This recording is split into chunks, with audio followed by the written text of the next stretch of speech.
See that okay? Yes, you can see it.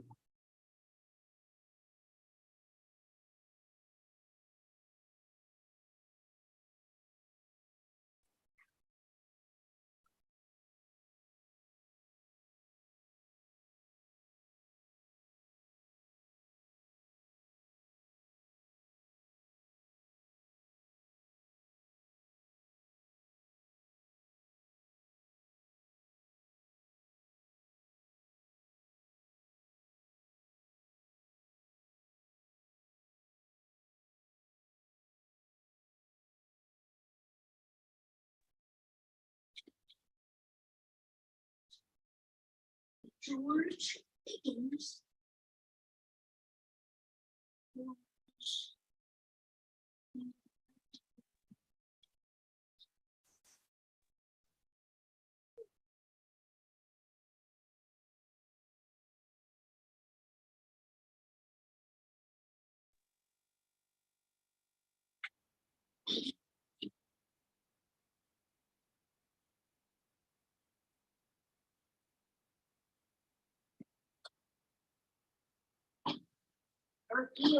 Archaeologists.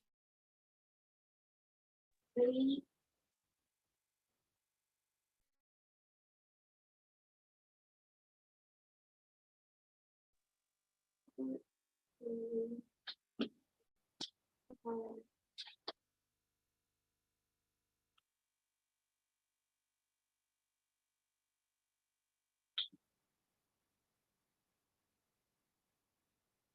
What's this statement? What's this statement?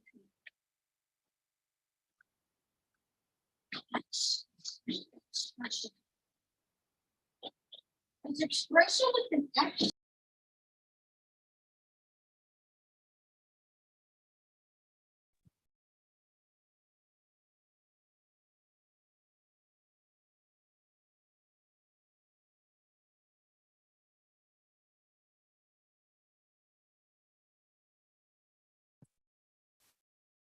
Hi, Brian. Hey, how are you? Doing great.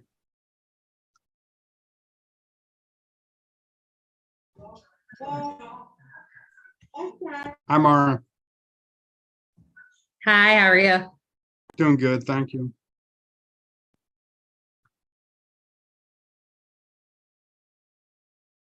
Hey, David, how are you? Hi, Carl. Doing good. How are you doing?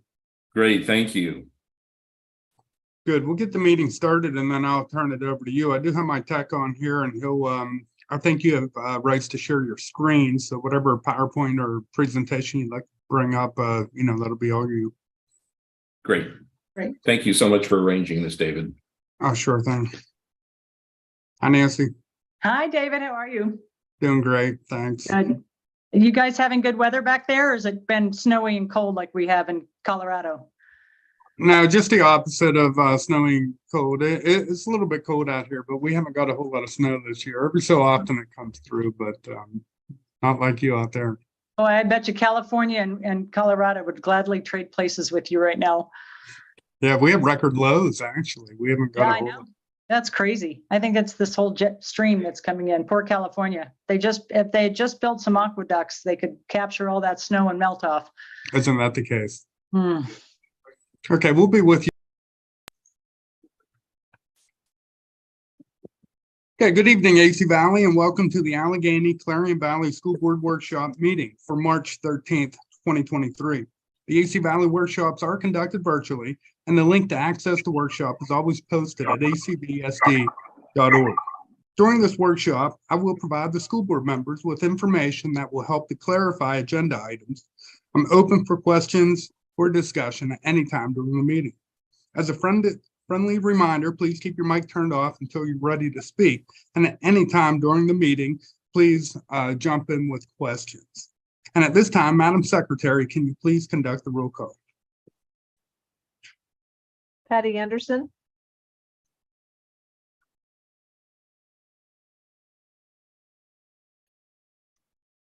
Patty Anderson.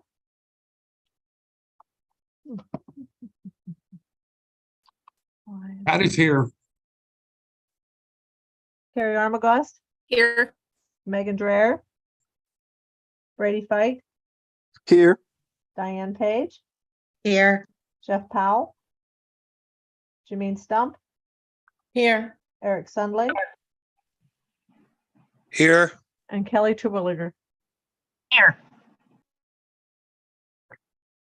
Thank you. As we move down through the workshop agenda, I'd like to start off with public participation. And at this evening's meeting, we do have Mara Judd and Philip Smarteski with us to address the school board about cooperative basketball agreements with the neighboring school district, Union School District. So this time, Mara, I can turn the mic over to you.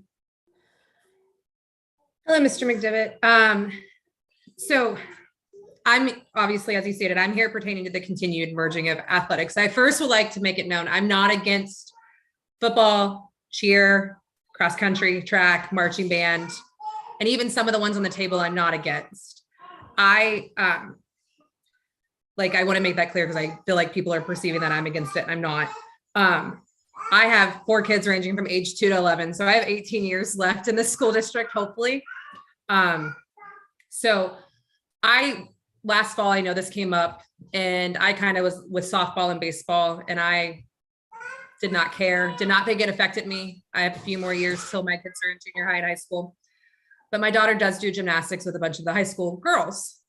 And she was doing gymnastics and it came up about softball. And my daughter came home and said, Mommy, I don't want to do softball because she's done youth softball for a few years now. I was like, why? And she's like, the girls at high school are saying they won't be able to play because there's so many girls that will be going out for the sport. And the numbers are 40 plus.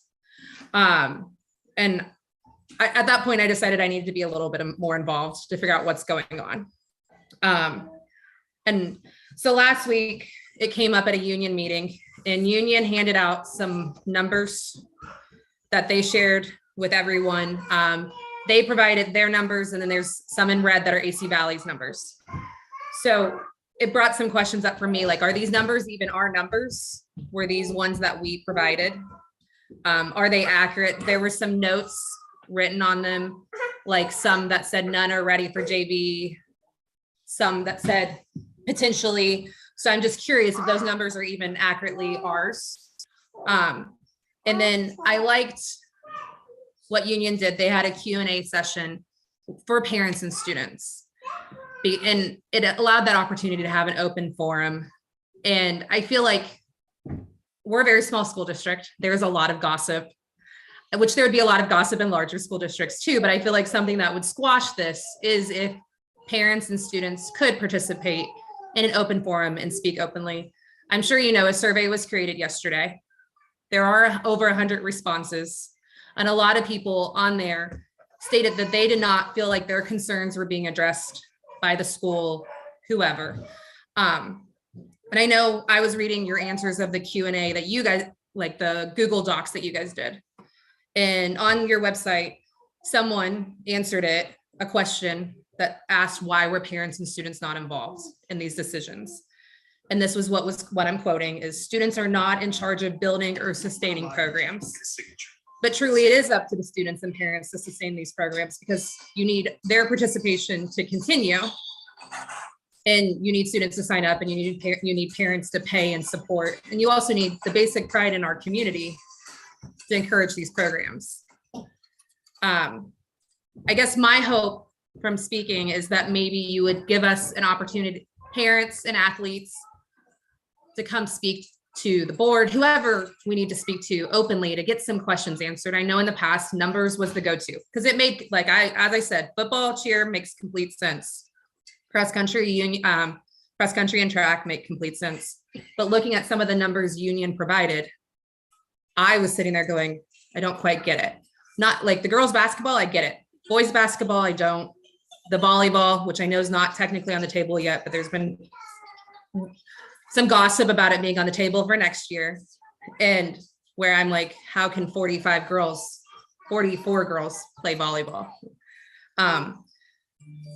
So that's what I'm hoping for. I know you guys at the end of the day are running a business and technically, but it is our children who are impacted by those decisions. It's our tax dollars that pay for them, and each of you are elected officials representing our areas.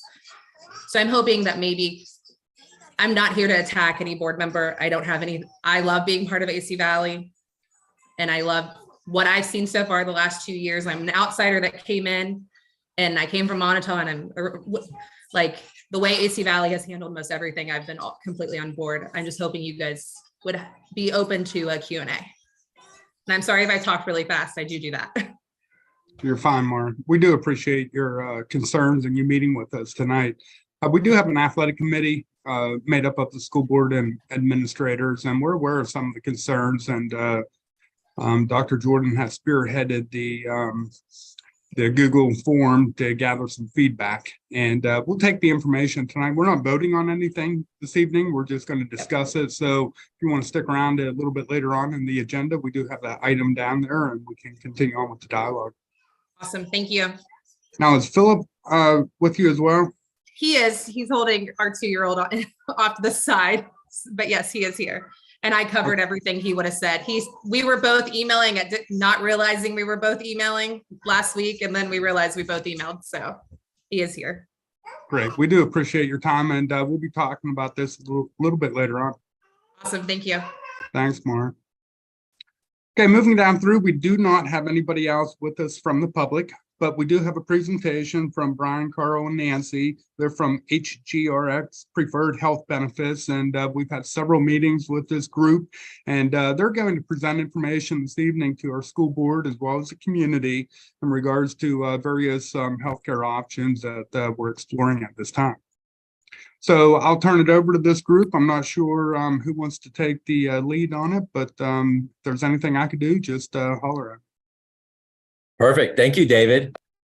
So want to start off by just thanking everybody for their time this evening. In discussion with David, we have somewhere between 20 to 30 minutes. We'll make sure to keep it in that time frame.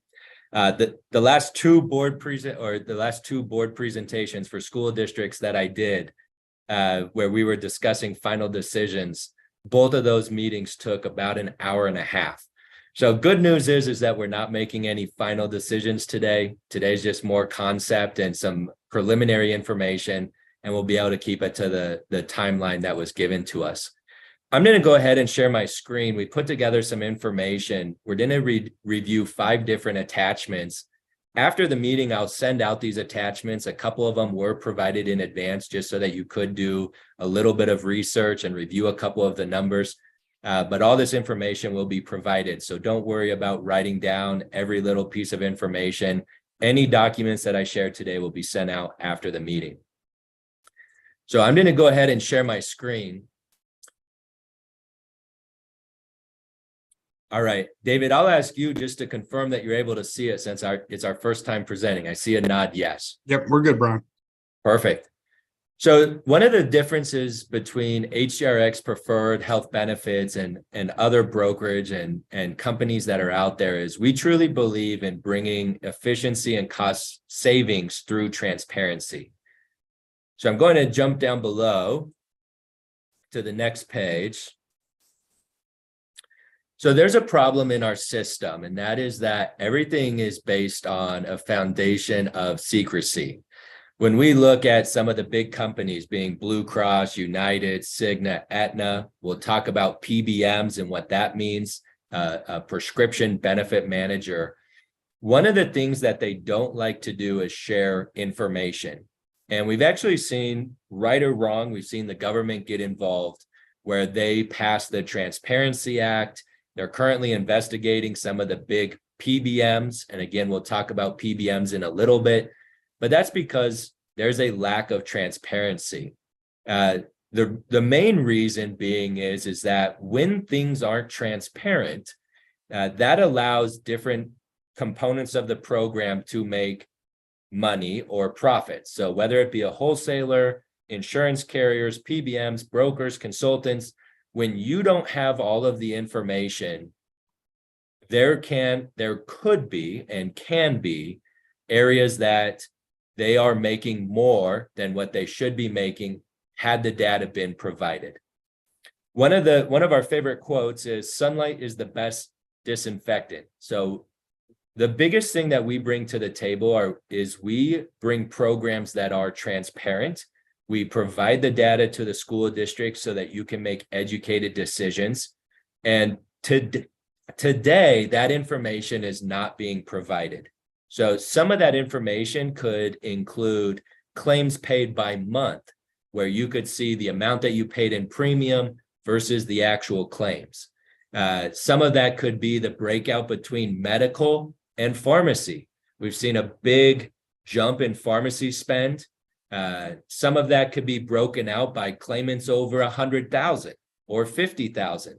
Information that will help us make better decisions for the coming year.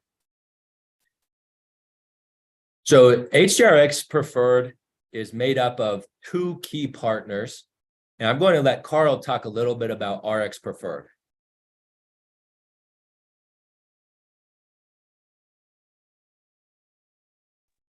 I'll unmute here. Thank you, Brian. So you know that your plan is comprised of 2 constituent pieces. One is your medical plan and the other is the prescription plan. Your medical spend is typically 75% of the dollar and 25% is the prescription spend. The problem, and we'll get into this in greater detail later in the discussion, is the PBMs operate in an opaque, unregulated space where they're able to hide tremendous fees. The PBMs are all closely owned and affiliated by the 4 large insurance companies. I call them the BUCAs: Blue Cross, United, Cigna, Aetna. Blue Cross owns Prime. Cigna owns Express Scripts. Caremark is owned by CVS, which owns Aetna. United Healthcare owns Optum. Those 4 PBMs control more than 95% of the prescription benefit management space. And again, this is completely unregulated. So what RX Preferred is, and you'll notice that we're HGRX Preferred. HG stands for Health Growth, which is a company that I'm a founder of. RX Preferred is the largest, it's a 20-year-old company. It's the largest fully transparent PBM in the country. And we'll talk about the difference in fees and how the money is made and not made, but it's completely transparent. We aren't hiding any of our fees whatsoever. There is significant savings that we provide through that transparency. And I'll throw in one last data point. Mark Cuban, who's a name that a lot of people know, has spent the last several years getting to understand and focus on the lack of transparency in healthcare. It's the biggest problem that he thinks we have in our economy. And he has, earlier this year, in January of this year, he partnered with us, with RX Preferred, to provide the transparent PBM and the transparent adjudication mechanism for his 8+ million patients that he's saving money for through transparency. So that's what the RX Preferred portion of this is. Perfect. Thanks, Carl. The second one here, Acrisure. 2 to 3 years ago, I had to explain who Acrisure was. Now with the naming rights of the Pittsburgh Steelers Stadium, from Heinz Stadium to Acrisure Stadium, the name recognition is there. But Acrisure is the fastest growing, one of the top 10 insurance brokerage. And again, we're focused on transparency, getting our clients access to the data to be able to make decisions. I'll spend a little bit of time on Acrisure here in a minute. I wanted to just throw 2 case studies at you quickly to say, well, why are we talking and what can we bring to the table?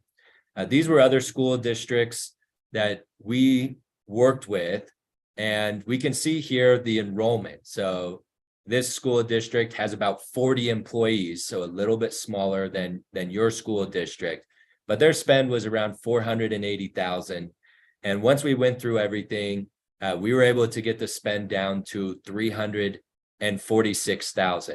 So about $120,000, $130,000 of savings, almost $140,000 of savings through going through this process. Another one here, You can see this school district's a little bit larger. This one has about 200 employees, almost 260 employees. Here, looking at the spend, you can see majority of them are families. Obviously, a different region when you look at the pricing, so different than what you guys are in your area. But 7.8 million, we're able to get that down to 5.3 million. So again, we'll talk about why is transparency important, but a lot of it comes from the medical side. There's a lot of programs out there that do have transparency on the medical side, but very few that have it on the prescription side. So I'm going to go ahead and share this next one here. This is a little bit about Acrisure. So again, not a lot needs to be shared about Acrisure. Most people Googled Acrisure when they got naming rights to the stadium. But one of the things to point out is that they are one of the top 15. Earlier, you heard me say the top 10. If we just look at the employee benefits, so only the medical, dental, vision, life, were one of the top 15. If we do include the property and casualty, so that's workers' comp, all those different things, med mal for hospitals, and the property for school buildings and different things, that's where we become in the top 10. The most recent number that I saw, which again, all numbers are lagged about a year, I saw top 7. So again, depends if we're talking about just employee benefits or if we're talking across the board. This slide here is only in regards to employee benefits. So again, not including any of the property, casualty, workers' comp. We have 85,000 plus clients. We have over 1,300 employees that work with Acrisure or within Acrisure. You can see some of the different things that we bring to the table. There's also a PowerPoint that I'll provide on Acrisure that gives a little bit more of the drill down. We are nationwide. We are starting to become worldwide, where we do have international locations now in Europe and Brazil. Nothing that's really relevant other than we continue to grow. What I wanted to really do was focus on this slide here. So this brings into the pharmacy side. Again, your program today has zero transparency. You don't get any claims data.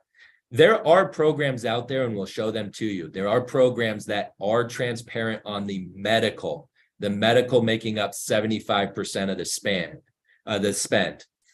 Diving into the pharmacy side, which makes up the 25%, that is actually where a lot of the money is made in these programs. You heard what Carl said earlier about each of these insurance companies have now acquired what we call a PBM. A PBM is a pharmacy benefit manager. Think of this as like a credit card, Visa, MasterCard, American Express, that allows you to just swipe the card and it works. On your medical plan, there's something very similar, being a PBM. You're able to walk into the pharmacy and it just works. The difference is that on the credit cards, we pretty much know what they're making, whether that be 1%, 2%, 3%. Some of those rewards come back to us. On the PBM side, the spread is a lot bigger. This is an example here, and this is a very typical example that we'll see. On the left-hand side, this is the contract between you and the PBM. The PBM then contracts with the pharmacy. So there's really two different contracts that are happening. When your member walks in, it just works. However, what's happening behind the scenes is two different contracts. In this example here, and I'm going to focus on a specialty drug because those are high cost drugs. In this example here, the contract may be AWP minus 15, and then it charges $1.25 admin fee. However, when the pharmacy is paid, the contract is AWP minus 25 plus $1.50 admin fee. The admin fee is what we call the smoke and mirrors. The admin fee, if you do read your contract, to make you think, well, the middleman's only making $1.50. That's the smoke and mirrors.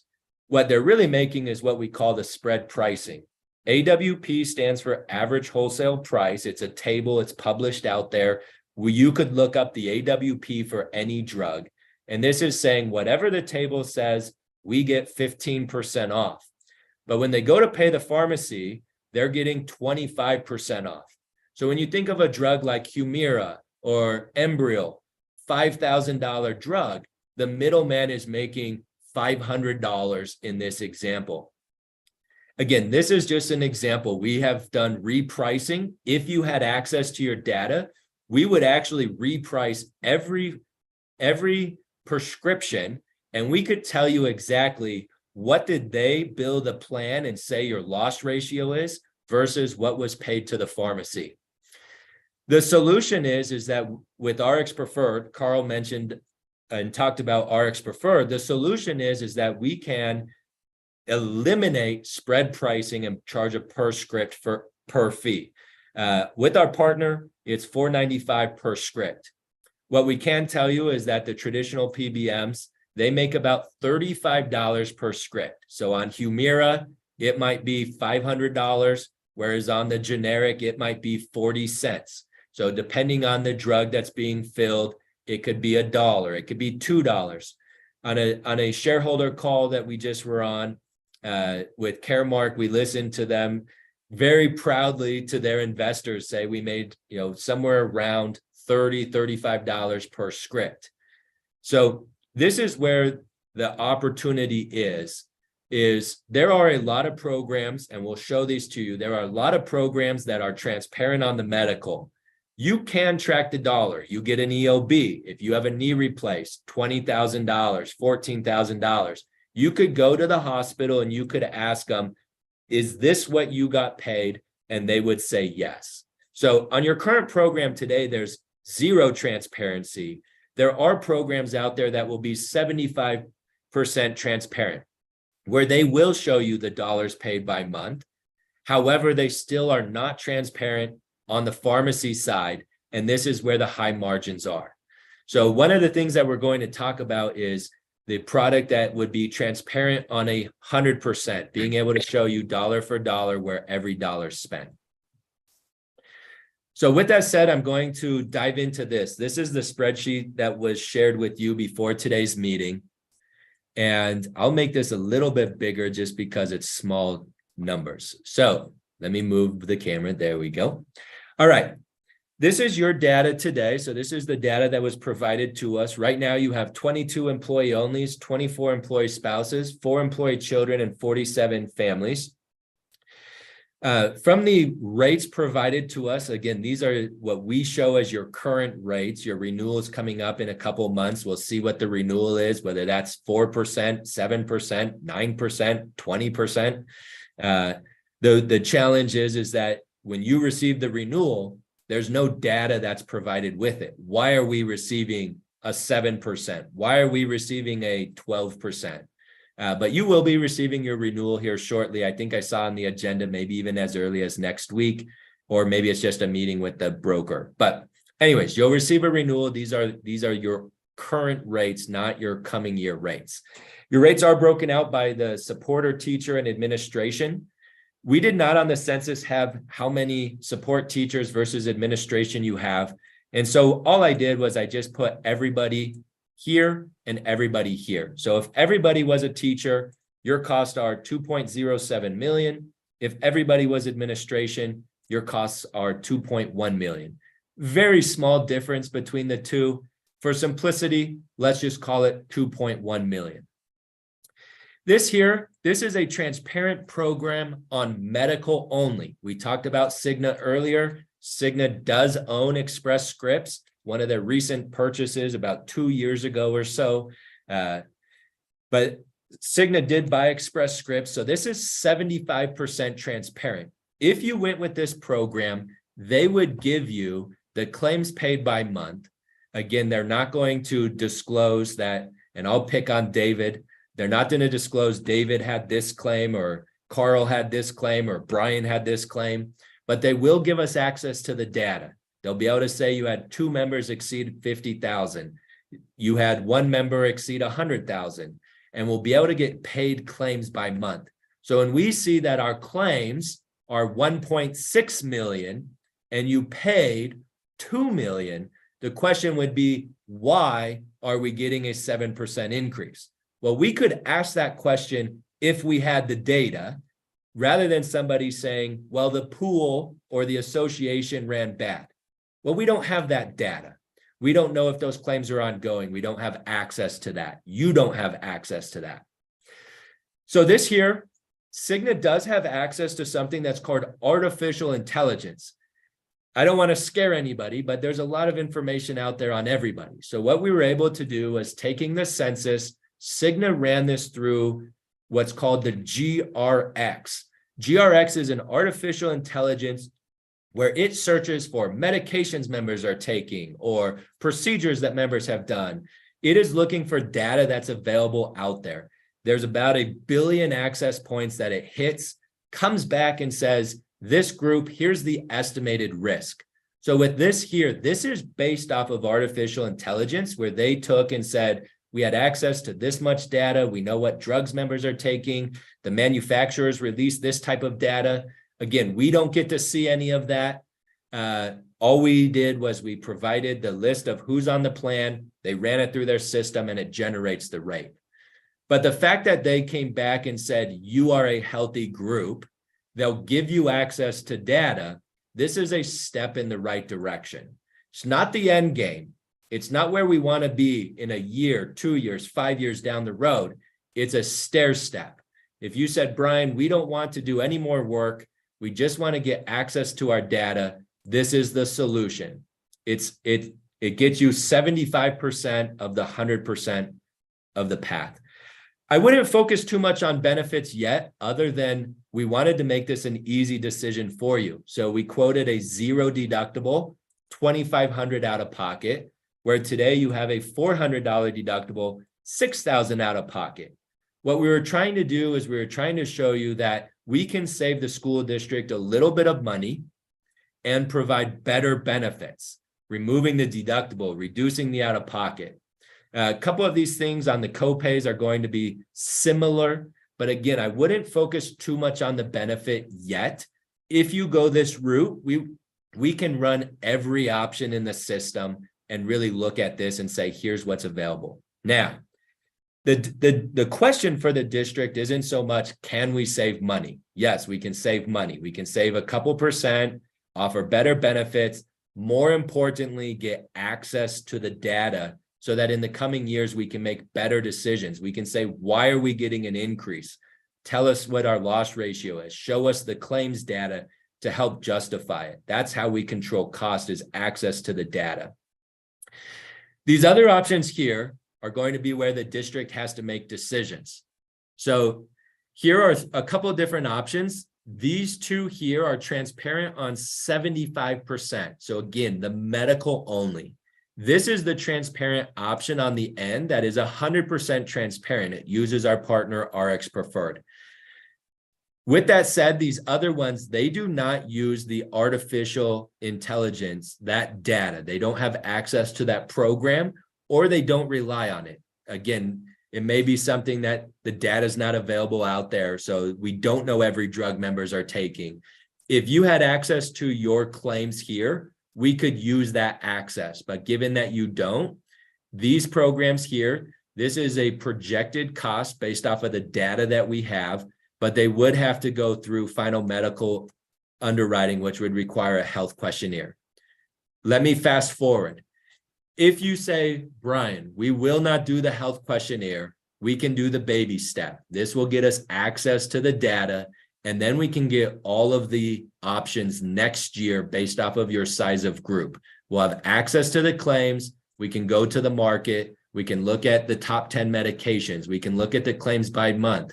We would get all of that information. So really you have two options. We can do the baby step, which is, let's see a little bit of savings. However, we get access to our claims, and then we can go this. Or if we do say we want to do the health questionnaires, then we could get these programs firmed up and get the final pricing. From a savings standpoint, the savings could be as much as $500,000, $300,000 is kind of the projected savings that we see in the area. Again, when you say, why don't we see more savings here? It's because they're using information that they have access to, but it still does have a few holes. So they're willing to say, overall, everything came back good, but we can't be as aggressive as we are with other school districts and other employers in the area. Couple of things on this. One of the concerns is access to the medical, getting those health questionnaires. we can work with you. So if that is, you want everybody to turn it in an envelope and you send them to our office, that's great. We can provide a secure link where people do it. We can where they upload it. We can supply a link that would actually allow them to fill the form online where there's no printed copy, no scanned copy, and it's all done through the secure portal. So I just want to put your mind at ease of gathering the information. We can make it as easy or follow the process that you want us to follow. If the health questionnaires kills the deal, that's fine. Again, we can do the baby step. We can go with the program that will give us access to the data, and then we can go here. So let me talk about two other things, and then I want to turn it over for questions. The first is, well, what about the list of doctors? Every company that we quoted is one of the big four. So Blue Cross, United, Cigna, or Aetna. So you can see this one is Cigna. They're the ones that have access to the GRX. You're currently with Blue Cross.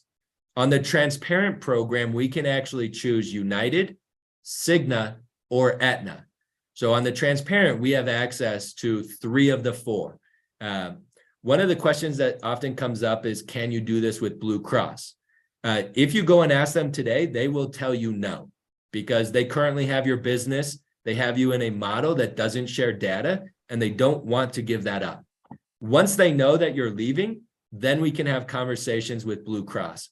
But regardless, we can access United, Cigna, Aetna. Those are the big 4 companies. We call them the BUCA carriers: Blue Cross, United, Cigna, or Aetna. Our transparent has access. We can access any of the 3. This one's with Cigna. This one's Aetna. And then you can see that Allstate has a contract with Aetna as well. In terms of the plan design, don't pay attention to the plan design. Again, I just tried to quote a similar plan, one of their stocked plans. But again, we can pick any plan that we want. We can customize this. We could make this 0. It was just more to get the information and the plan that they quoted on paper. So I'll pause there. I know I gave a lot of information.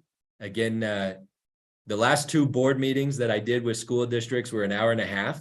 I tried to keep this to that 20 to 30 minutes, just get you some information so that you guys can start making that timeline of saying, okay, Brian, what are next steps? Do we do the baby step? Do we do the health questionnaire? What does that look like? But I wanted to get you that information. So what questions do you have for us? Sure. How many public school systems are you in across the Commonwealth? Yeah, so that's a great question. So Acrisure has, let me back up. Acrisure has over 500 offices. I am actually out of the Denver office and do the presentations. So I could speak to Colorado, but I would have to get back to you in regards to locations closer to you. I know that we have school districts throughout the entire country, but I'd have to get back to you on your region specifically, if that's okay. Yeah, I'd definitely like to see some information about specifically school districts near us, and then other public or governmentally funded entities around us as well, please. Yep, perfect. I can, no problem. I can run a list and just basically give you a listing and say, here they are. I'm not sure if that's something that you would review in an executive session, because it is our client listing that, you know, our competitors go out and say, oh, well, we'll target these groups and call on them. But if you're okay with it, maybe I provide 3 or 4, but if you want the full listing, then maybe it's something that would have to be proprietary information. But I'll definitely get you a couple that we're comfortable sharing to say, here's a few examples and you could reach out to them. So I made Definitely, a note. thank you. Brian, as you know, we have contracts with our support staff and professional staff, and we need to adhere to the expectations of those contracts. So will the insurance provided and the prescription drug benefits and such, would that be exactly the same? I mean, would we be able to go through there to ensure that all of our staff members and their family members and continue on with the same type of coverage? Great question. So the Affordable Care Act that was passed in 2012, but went live in 2014, a lot of that standardized what was considered medically necessary, what was considered essential benefits. So across the board, we start to see more similarities between Blue Cross, United, Cigna, Aetna. Before, something as simple as maternity, some plans would cover it, some plans wouldn't, and you had to really dive into the details. With the Affordable Care Act, a lot of it has become standardized of saying this is the minimum essential coverage. This is what has to be covered in a program. So high level, the answer is yes. Going from Blue Cross to United, United to Blue Cross. If you were, back and forth, if you were with United and we were talking about Blue Cross, I'd say the exact same thing. With that said, what we provided here was just a high level. Once we dive into it and we say, okay, we're going to do the baby step and go with Cigna, or we're going to do the health questionnaire, and then we narrow it down from these three of here's what we're going to do, we can actually go line by line to be able to show acupuncture, chiropractor, this, and go through to make sure that it's similar. What I will tell you here is on this transparent option, we actually do something that's called mirroring your current plan document. We take the Blue Cross document and we actually build a 60-page document of what you have today. So they'll take down to physical therapy, speech therapy. They'll go through each line item and mirror it. So if we're just going with one of the stock plans, it's going to be very similar. If we're going with our transparent option, we will build it to exactly what you have today through the 60-page document of every benefit. David, I'm going to answer the question a little bit differently. The answer to your question is yes. Whatever is in your negotiated contract with your unions, we will make sure that it is completely compliant with the contract. Thanks, guys. So I guess part two of my question would be, like local doctors and hospitals and pharmacies and drugs and all that stuff. So they would still be available to all of the employees as well. Like there wouldn't be any changing of doctors or anything. Is that correct? So I'll give you the Carl answer. The answer is yes. My answer would be, these are the big four companies. We're not coming in and saying, go with this little narrow network or go with this small company. We're looking at the BUCA carriers. So Blue Cross, United, Cigna, and Aetna. That's what we use on the medical side, which is 75% of the spend. You need to be with one of the big boys because somebody will travel to Texas or Florida, and we need to make sure that we have a national network. On the PBM side, again, on the pharmacy side, the answer is yes. Whether you go with the baby step, it will be a big company, or whether you go with our transparent as a national presence as well. So they'd still be able to use their providers, again, whether it be Blue Cross, United, Cigna, Aetna, they're the big boys. I'll add one more nuance, David. The networks now are pretty much statistically better than 98% similar. So the odds of whatever network you're on right now is more or less 98% statistically the same as what the networks would be with Cigna, Aetna, United, and Blue Cross. The other thing that I want to make sure that you all understand, the Cigna quote there at $2,054,000, that is a current quote.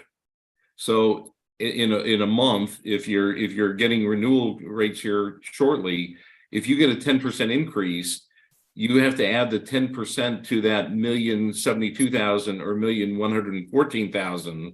So there could be another $200,000 in the renewal premium quote.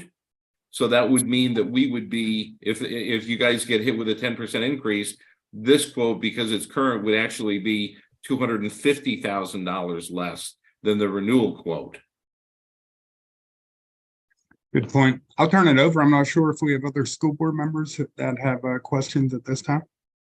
I have a question about the employee survey that you want to do, or the questionnaire. Could you explain what information you're gathering with that? Oh, sorry. I was thinking maybe that was an internal. You're talking about the health questionnaire.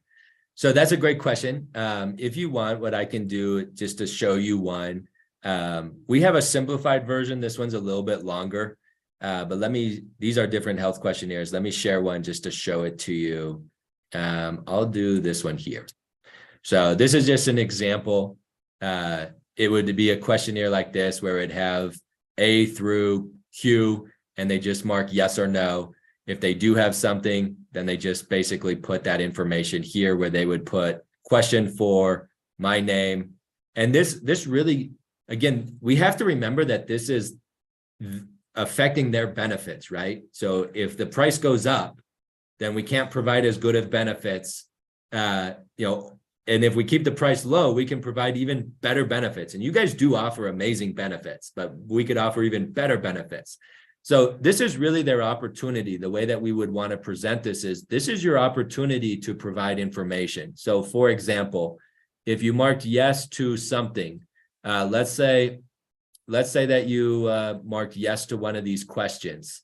I just wanted to pick on one. You could basically you could put the information here to say, annual checkup only. That would allow the underwriter to look at that and say, this isn't an ongoing risk. This isn't something that they're going to have surgery. There's no surgery plan. So it really gives them the opportunity, because a lot of times on a questionnaire, we say yes to cancer and everybody panics.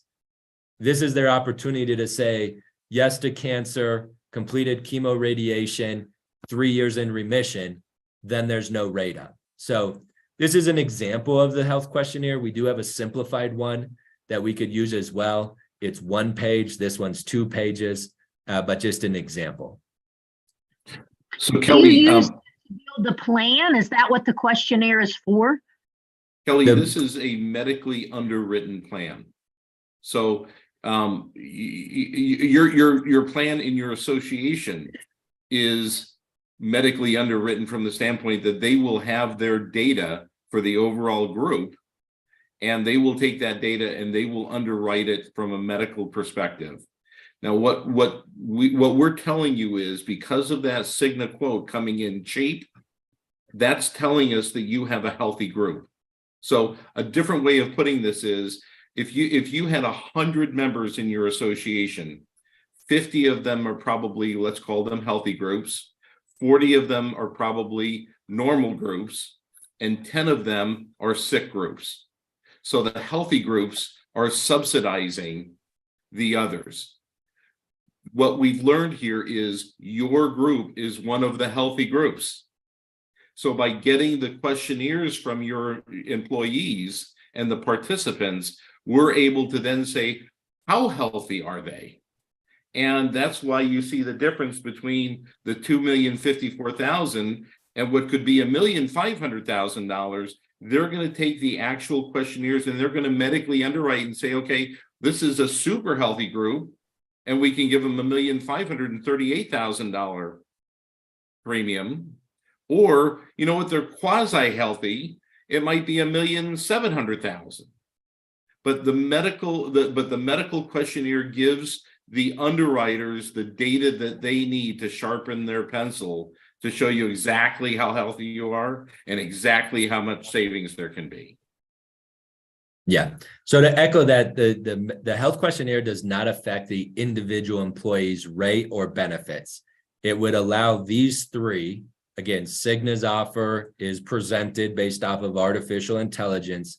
It would allow these three to firm up their proposal and to finalize the rates. If you had access to the data today under this program, which you don't, then we could avoid the health forms. Moving forward, whether you go here or you fill out the health forms and we finalize these other 3 quotes, moving forward, your group never has to do health forms again because the data is shared with you. The data is shared during the bid process. You are in a program that does not share data because they don't want you to go to market, especially if you're the healthy group.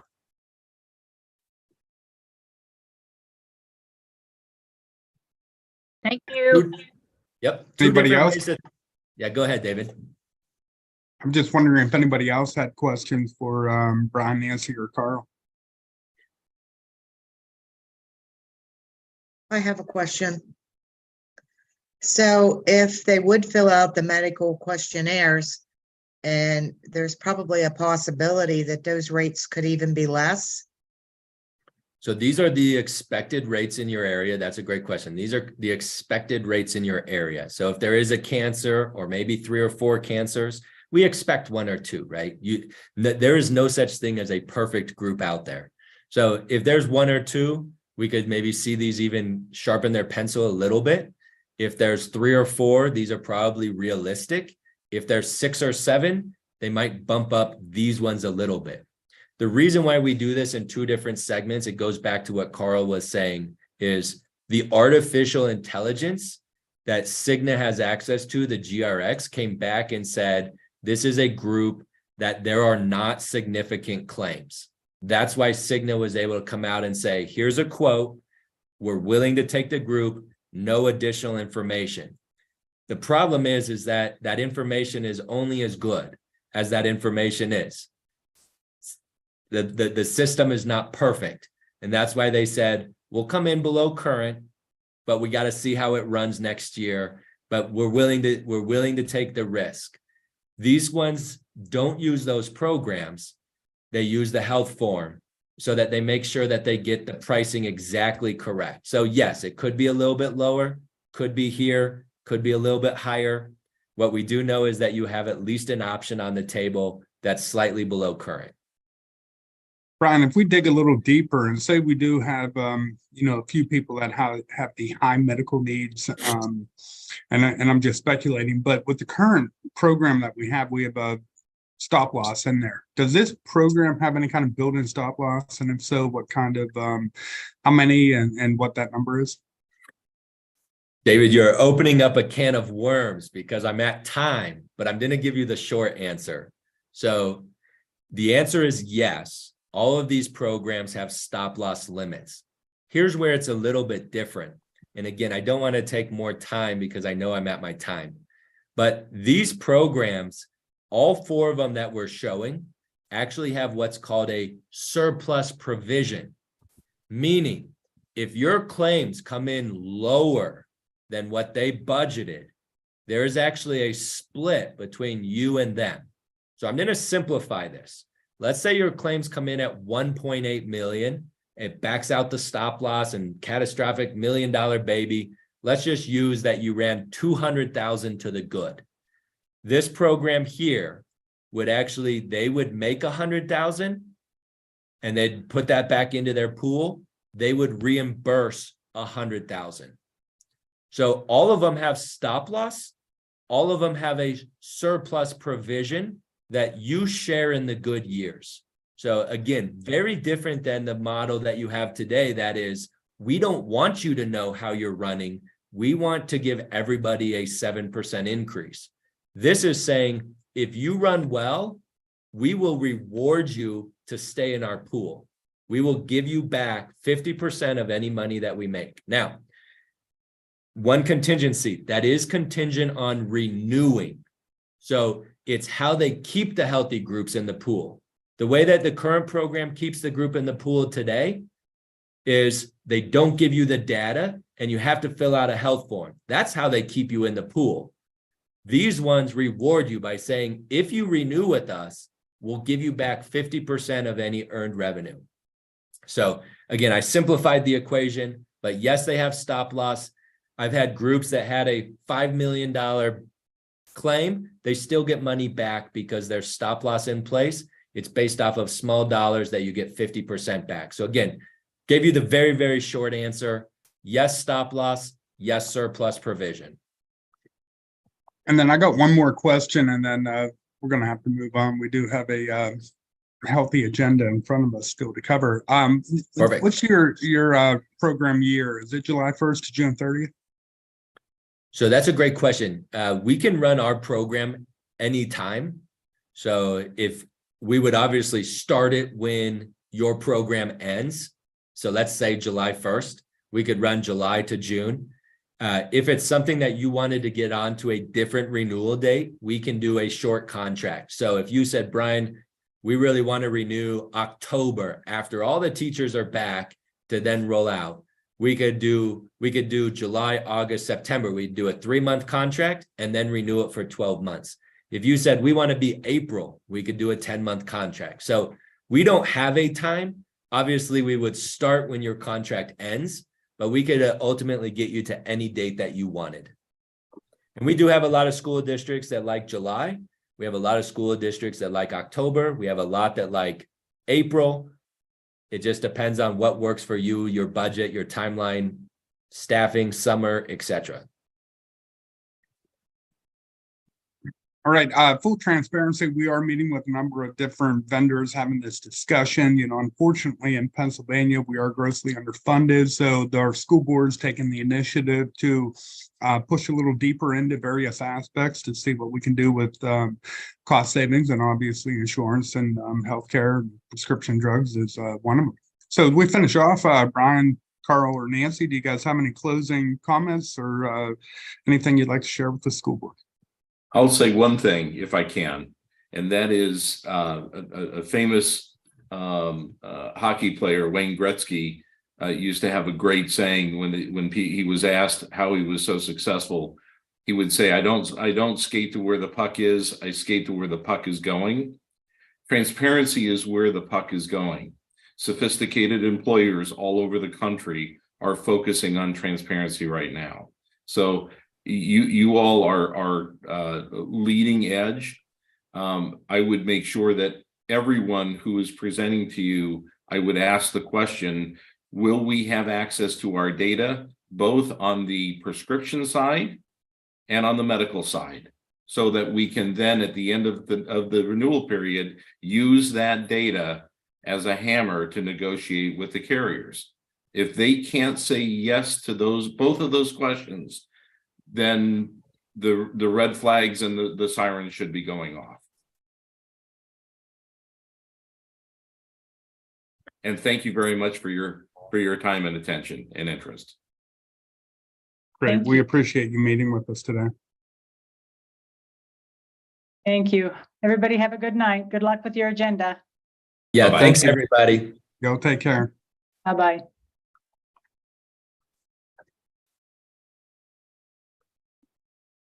Okay, as you can see, we are going to meet with Greg Sanford and the Rashini Group on Monday, March 20th at 5:30 for an executive session on personnel and contractual matters. And with that being said, I'll move right into board concerns. Do we have any board concerns this evening that you'd like to bring up? Sure, I got one. I might have missed this in an email, but do we have any update on the MOU that was discussed with a couple personnel at the district?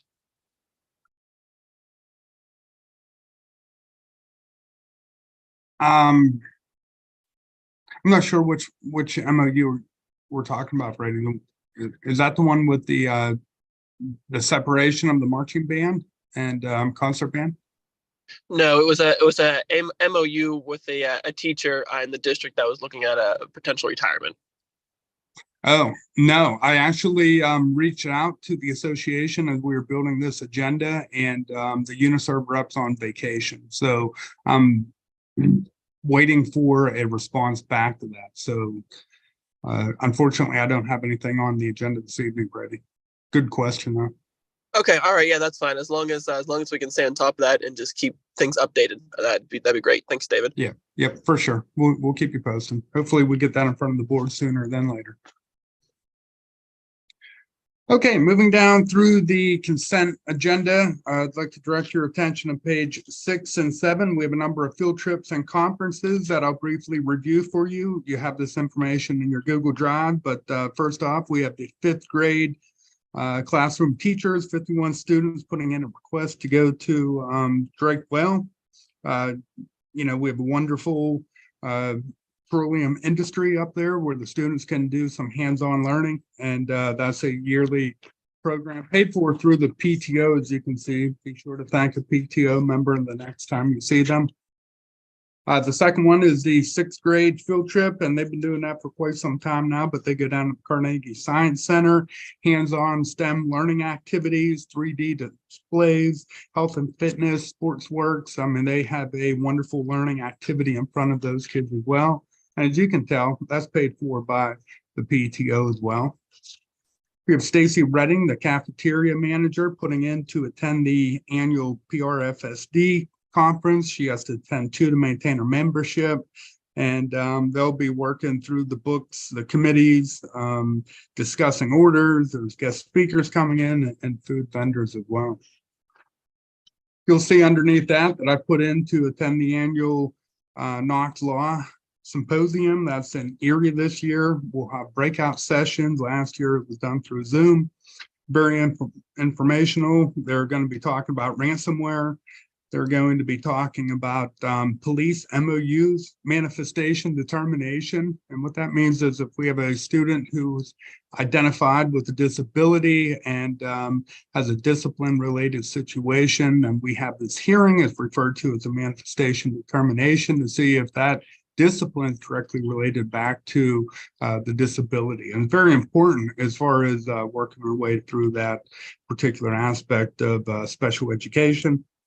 We're doing that to reduce our liability. And, there's also a breakout session on the ladder mill right as well. So there's no cost to the district. I'm just going to head up and spend a day with or afternoon actually with Knox-Law.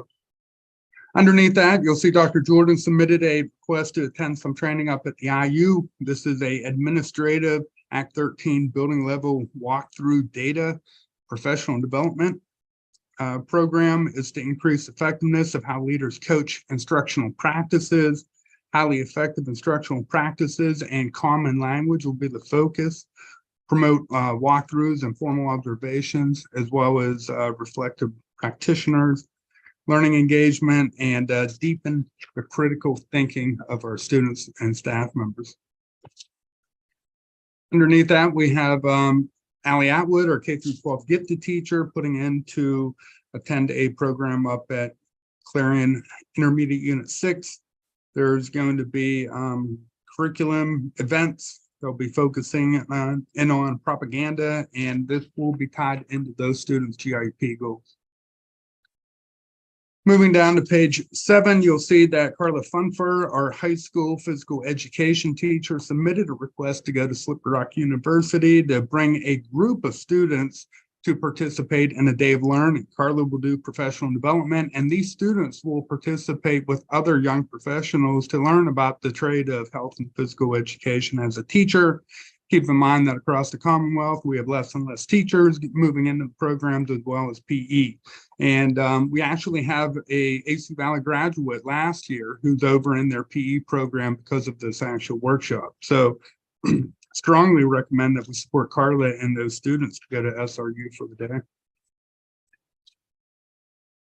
We have Jessica Nemelli. She put in to attend a program at IU6, bring a group of 4th, 5th, and 6th grade students up there for STEM activity.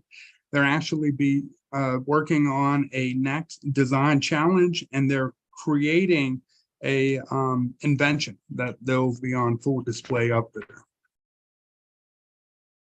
Below that is Dr. DeTulio. We've been doing some work within the district to do peer observations, and I think Scott liked it so much, and with such a learning program, that he's actually reached out to other schools. He did send an email out there. He'd like to learn more about what schools are doing to get kids re-motivated to enter into marching band and concert band. So he reached out to Butler, and that's just the cost of a sub to send Scott down there for the day to interact with colleagues from different school districts. Mark Milford, he submitted a request to take a group of maintenance and custodian workers into Jamestown School District to work with Fagan Sanitary Supply. There's a new wax. They're going to be putting it on the gym floor, and that'll be a day of learning. Just the cost of driving up there and back, and part of the crew will be in the school truck. And then to finish off, Mrs. Atwood, again, she put in to participate with a group of our gifted students at IU6, and that'll be the Math 24 program that they'll be working on. Are there, you can take it back up, Aaron. Are there any questions or comments at this time about the conferences and field trips?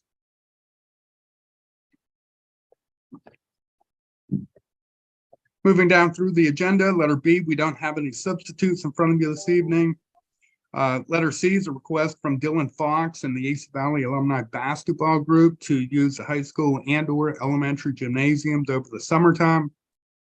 Dylan would like to use the gyms from April 20th to August 20th.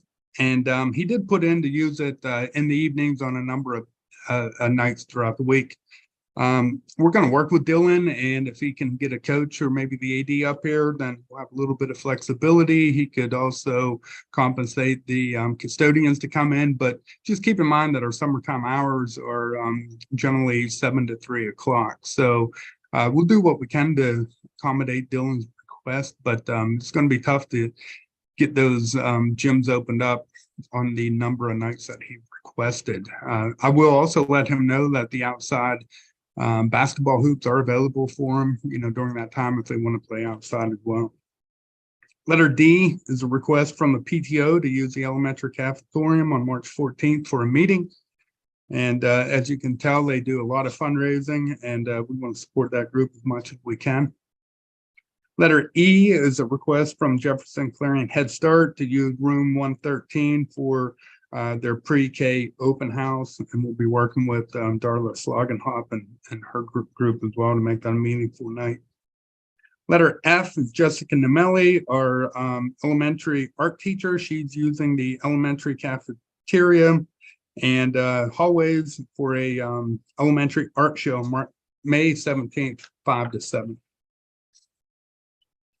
And on page 2, we'll skip over a couple unpaid leave requests and move right into letter J, K, and L. Those are parent volunteers, Jessica Baum, Dusty Schweitzer, and Jason Allworth. 2 parents want to attend the field trips, which we always appreciate the parents. And then Jason Allworth, he'll be volunteering with the junior high baseball team for the 22-23 season. And then finishing off with Max Coffer. He's one of our student teachers up junior, senior high school. Max is Dixie Lipnichen's student teacher, but works very closely with Rachel Clark Paz. And through that discussion and relationship, Max did put in a letter to be a chaperone on the Puerto Rico trip. And if you read Max's letter, he's got a wealth of experiences and knowledge. He speaks fluent Spanish. He's done various trips overseas, and I think he'll be a benefit for that program. Just keep in mind, if we do approve him, that we will have 3 chaperones and 11 students who are signed up for that trip at this time. I have a question there. I think I asked this before, but does the district have a policy on a student to chaperone ratio at all? Our general rule of thumb, Brady, is 1 chaperone per 10 students. But on a situation like this, I think having additional chaperones would definitely be safer for our students and our staff. Oh no, definitely. I think if we had several, that'd be fine. I just wanted to make sure there weren't any guidelines or rules we need to follow with this. Yep, I appreciate that. It's just always been a rule of thumb. We did look at that a while back, and I don't know if we have anything written into policy, but generally speaking, and we've done a lot of senior trips, we never exceed 1 chaperone per 10 students. Is it the same for the elementary school? This is Patty. Before I share any kind of misinformation, I'm going to have to look back in and review handbooks and policy to make sure we don't have anything written. I don't know if Bill and Lori can jump in if they recall offhand.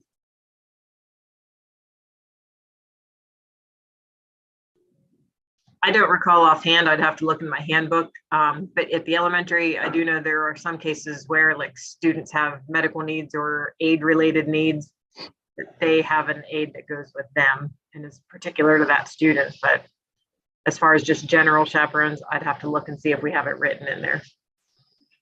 We'll report back on the 20th just to be sure we're not missing anything. Okay.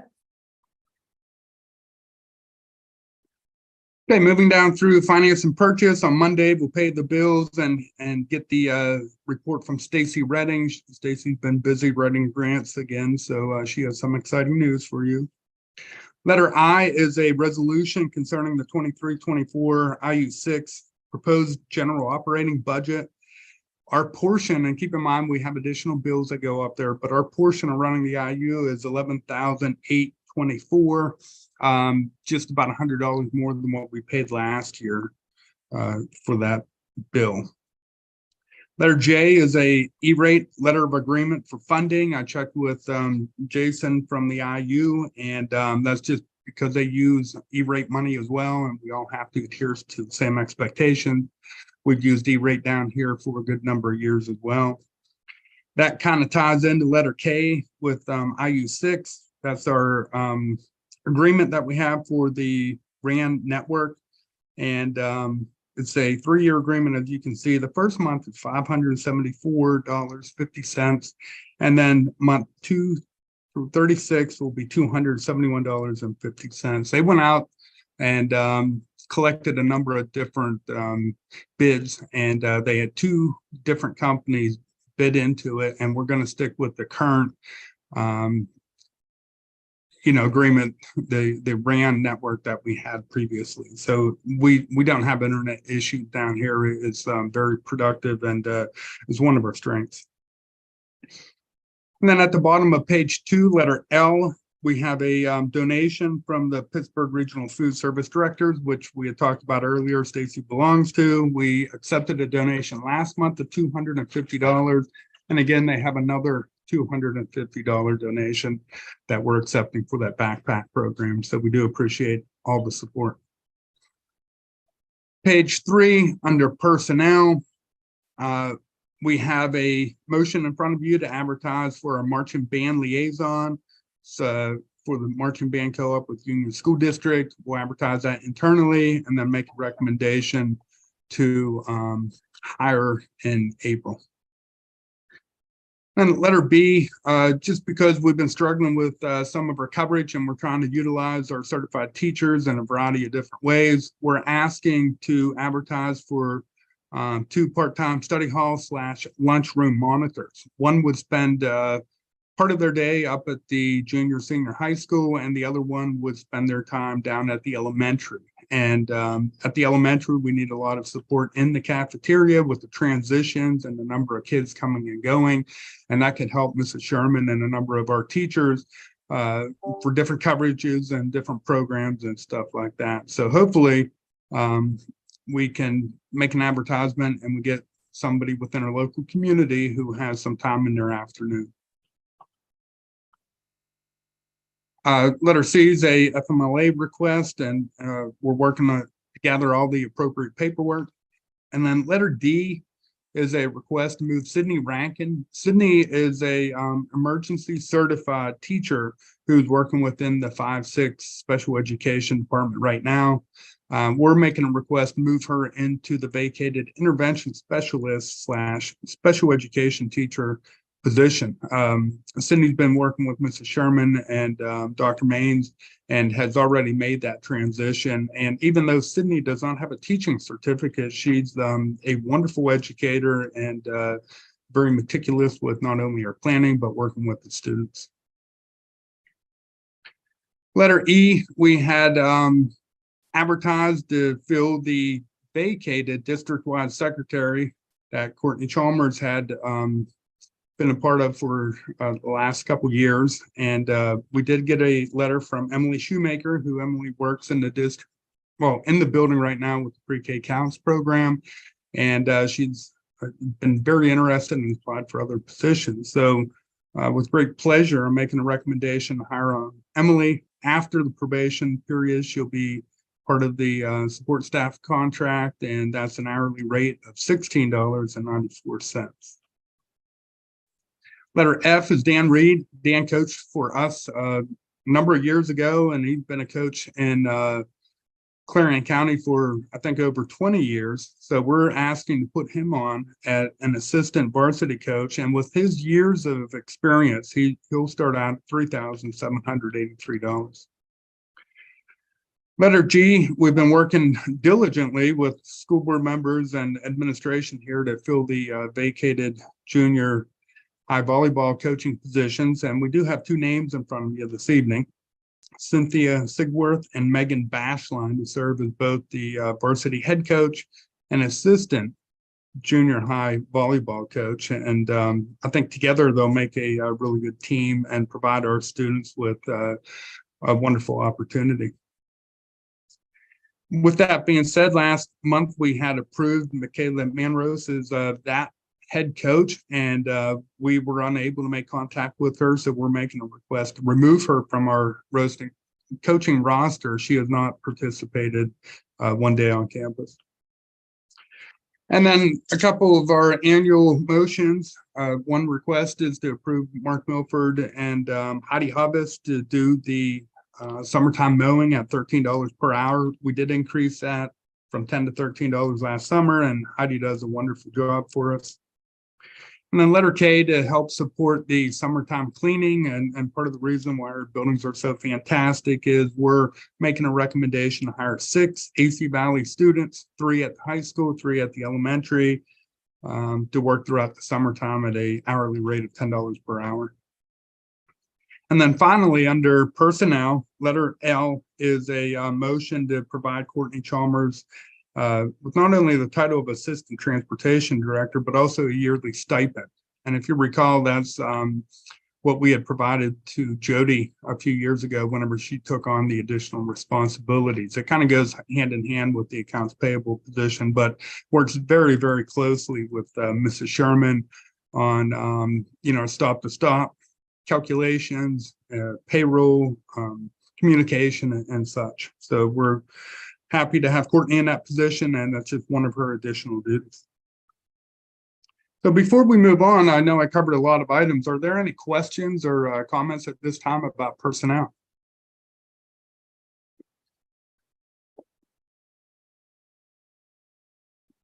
Moving into instructional services, we do not have the K through 12 guidance plan done at this time, but I did talk to Mrs. Logue and Mrs. Rice. They're working diligently on that. That's another one of those unfunded mandates that was thrust upon us this past year. So those two are in the new PD website, and they're uploading their information. I'm hoping to be able to submit it before Monday of next week. We'll print out a copy of that plan and present to you as well. But this is just to ensure our compliance and be able to provide our students with the best possible programming. And then now there's been a lot of discussion. We're not voting one way or the other, but there's been a lot of discussion within the community about the boys and girls basketball co-ops with Union School District. I'll open up the floor at this time if there are any comments by Dr. Jordan, any of the athletic committee members, school board members. David, can we make sure that the numbers that we have are accurate? I know there's been some numbers floating around that parents have had that have been shared on social media that Union passed out at their meeting. So I guess this is more for Bill maybe, or David, Dave Sherman, or any of you, I guess, David, but just making sure that we have accurate numbers just because of so many that we have seen. So the numbers you're looking for, Carrie, and I'd agree with you. Do you want to see the number of participants on both boys and girls, maybe from like the junior high program the whole way up through the varsity program per grade level? Yeah, I think that would be good, David. I think that'd be a great thing to see as well. I agree with Carrie. There's so many things floating around. We have no idea what's true or not.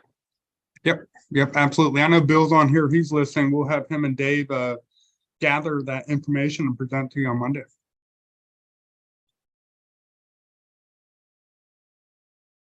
Anything else at this time? I know we're just in the preliminary discussion. I know there's been a lot of question and answers and people within the community that are for co-ops and against, and some concerns associated with that. And they're all valid, and we appreciate everybody's input in there. We just want to make the best decision for the school district as well as our kids. And if we can hark back to the original football agreement, we got down to the position where we couldn't safely field a football team. And the administration and school board together worked with all the neighboring school districts, and we have to be bordering one of the schools to co-op with them.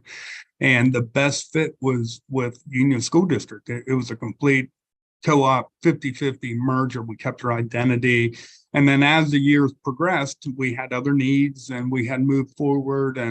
And I do understand the concerns that we have within the community about some of the programs that are being discussed at this time. Just know that we did struggle mightily, with our girls basketball program this past year. We had, a very limited number of students. We struggled with the win-loss column. I know it's not all about winning, but we do want to be able to keep the kids safe.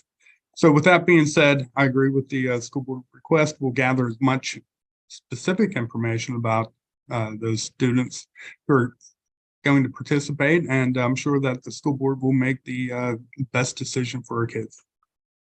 Can I also add, David, that we have discussed having a parent meeting that is on the table, and also doing a joint parent meeting with Union as well down the road here. Thank you, Kelly. And I have a question. If Union School Board would vote no on the co-ops, we wouldn't have a choice, correct? Yeah, that's correct. Look, like we said earlier, Diane, and you've been through it several times as well. It's a full 50-50 co-op. So if they have concerns over there as well, and we do, or vice versa, or together, we'll continue on as previously planned. And just to double check, and so other people, the public, and some other board members are aware, even if they vote yes to co-op, we are not obligated to co-op unless the board from AC Valley votes yes as well, correct? That's correct, Brady. You're correct. absolutely.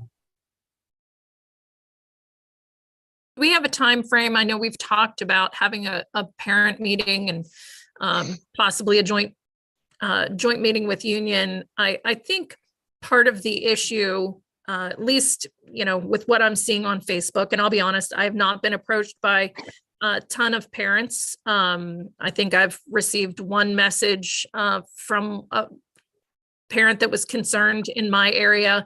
I received a text this weekend from a parent who was very supportive of moving forward with the co-op, and this was a varsity boys basketball parent. And then another one today, but more what I'm seeing is just parents wanting to be educated on how decisions are made, what is discussed. I think there's a lot of unknowns out in the community. And so, of course, I think taking it as an opportunity to educate our community about the future of these programs and what that looks like on both sides of the fence, I think that will go a long way, and at least allow them the opportunity to be heard. And ultimately it's up to us, but it'll certainly give us all perspectives. I agree with, I don't know if I'm allowed to speak. Can I say? Yeah, jump in, Mara. That's fine. I think that from the people I spoke to and what I'm hearing, it's a lot of we want to understand. That way we can, it's not that we don't support it. We just want to understand why. And we know there's way more to all of your decisions than just, numbers or finances or whatever it might be. And we just want to understand the why.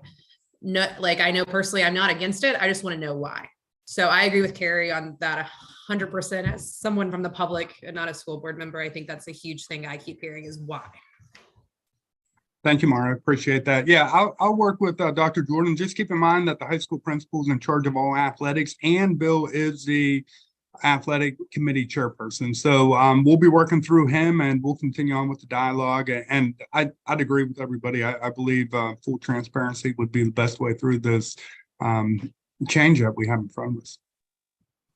I do have one more question here. Does PIAA or KSAC have any say in it? If both the boards agree to co-op, do they have a final say whether or not they're allowed to co-op or not? I'll defer to Dr. Jordan for that one, Brady. As far as the KSAC goes, they have no say whatsoever in any agreements that districts may have. PIAA absolutely does. It has to be passed at the District 9 level and then passed on to the state board of PIAA, and they would have to okay it at the state level as well. Okay, so Union and AC could approve it and say, yes, we want to co-op, but PIAA could shut it down for whatever reason they deem unfit, correct? That's correct. Generally speaking, they pass those things on through. They want to support districts as they do cooperative agreements. It's happening more and more and more. However, sometimes there are concerns brought to them that a district may be trying to kind of work around some things and create a co-op simply for competitive purposes. And that is supposed to be avoided at all costs. The purpose for cooperating with another school is to save programs and open opportunities for students. So, as far as creating a super team, co-oping with a neighboring school or multiple schools, that is completely not allowed. Okay, thanks. I appreciate it.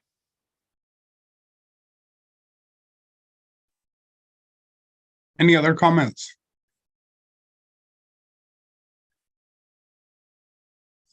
Okay, well, we got some work to do. I'll work with Mr. Sherman and Dr. Jordan, and we'll provide the updated numbers, and we'll continue to work together as a committee to host that parent meeting that we've been discussing.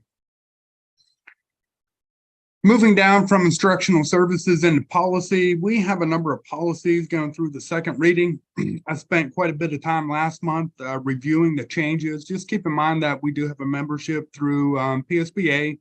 They have a committee that works on updating policies that are aligned with any kind of changes in laws and rules and regulations. So they send out notifications to us from time to time, making a recommendation or a requirement that we update policies. So that's why we had so many policies in front of you. A lot of these are tied into homelessness and unaccompanied youth. And students that don't have a stable home front. So little pieces of that language is tied into a number of those policies. So we as a school district were able to put our own flair on that and make some changes. So I did meet with Michelle Austin, our homeless liaison. We reviewed all those policies and we tied them into what we're doing down here at AC Valley on a day-to-day basis. And the whole way down to policy 610, those policies down there are called the UGG, the Unified Grant Guidance Policies. And the only changes that we made in there was modification for reaching the quote limits and the bid limits. So right now, these policies are updated. We can have items that go up to $12,200 before we need to go out to get 3 quotes. And basically, those are either written or telephone quotes for various items. And then if we have anything that exceeds $22,500, then we got to actually have 3 bids.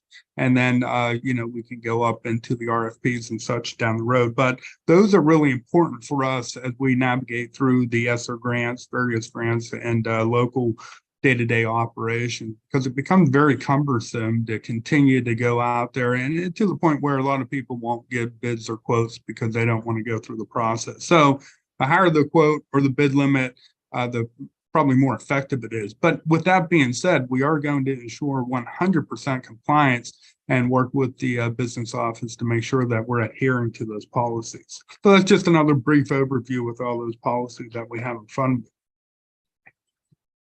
Moving down through, Mark will be here next week and we'll get a facilities update. And at this time, we have 2 items under transportation, and I'm going to have Mrs. Sherman just talk a little bit about the transportation comparison as we prepare for the budget. And just keep in mind in April that Andrea and I will present the preliminary budget. We need a little bit of guidance on transportation. And Lori was able to get out there and get different information from schools in the neighboring municipalities in the local area, within Clarion County and Butler County. And a lot of schools do things differently, but we're going to talk a little bit about transportation rates for buses, extracurricular, and van rates. So at this time, Lori, do you want to provide a brief overview of the information that you've been able to gather? Sure. And I believe Tammy included the chart that I compiled in with the information for tonight. Correct. So I hope everybody has that so I can refer to it a little bit. So I did get 4 schools this year to compare to our rates, and they were all Clarion County except for one, which was a Venango County school. So the first column on there is our rates for this year, the 22-23 school year.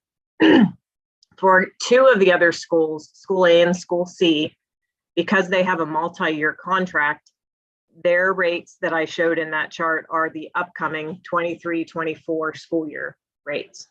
But But school B and school D are year to year, much like us. So theirs are the 22, 23. So just to kind of clarify that. Overall, I would say that, we're pretty competitive across the board. We were much like the other schools as far as basing everything on a state formula, because we do have to do that formula that factors in the number of students being transported, the number of miles being driven each day, and then a bunch of other numbers that they throw in there. Some of the other schools do add like a per mile rate on top of that, or some just go strict per mile rates. Extracurricular wise, you can see there we're pretty competitive with that at our 256 per mile. We're higher than some and lower than others. And some break it down to whether they're taking a van or a bus. Not all schools had a minimum compensation, but we do, and ours was the highest of the schools, or second highest of the schools that did have it. Wait times are done a little bit differently across the board. School A pays $15 an hour, but that's after 4 hours of wait time. Ours is $9.31 per hour, but after only 2 hours of wait time. So that kind of, equals out a little bit. So I would say we're pretty competitive there too. We were I think the lowest for van rates, $1.61 per mile. And I do think that's a place where we want to stay competitive, because we are starting to rely a little bit on vans for extracurricular. We are stretched pretty thin across the board with buses and vans, and trying to fill all of our needs transportation wise. So that might be an area to take a look at. We're not too far below, so it's not terrible. Career Center, 2 schools did not even report a Career Center to me. Ours is by bid. One other school was by bid, and then one other school used the state formula the same as they used for their regular routes. So that would be number of kids, number of miles, and all the other things that go into that state formula. And I did include a fuel reimbursement down there at the bottom, because some of the schools did fuel reimbursement. We do not currently do that. So I just wanted to include that so that you could see what other schools look like. The cost index rate for the coming school year, 23-24, will be 6.986. So that's a pretty significant increase over the 6.560 for this year. And I believe last year's was also around a 7% increase. So last year and this year, they've done a pretty good job at increasing that cost index rate to help the bus drivers out. We are still struggling driver wise. I know all the contractors are looking for drivers. We don't have a lot of substitute drivers. It's very tight. So if you know anybody that wants to drive, have them contact us. Are there any questions about any of what I presented there? So I would say, what I would ask of you is to give us some guidance on, where you would like us to go for 23-24. Should we keep everything consistent? Should we increase anywhere? So that we can add that into our transportation budget. Thank you, Lori. Lori did a lot of work on that, and she provided a very easy to read grid. So spend a little bit of time on that. We don't have to make that call in March, but when we come around through April and we present the budget, we'll have some motions on the agenda for approval, and we'll get ourselves tied into next year's rates as we navigate through the new budget year. So this time, if there's no old business or new business or further clarification, then we could go ahead and end the meeting for the evening. Hearing none, I really appreciate everybody's time today, the discussion with HRX Preferred, as well as the information about the co-ops and all the other policies that we have in front of you. I really appreciate your time. Keep in mind, school board members, we have a 5:30 meeting in the boardroom on Monday, March 20th, and then we'll move right into the voting meeting. And be safe out there this evening and have a great night. Good night. David, can you stay on for a second? I have a question to ask you.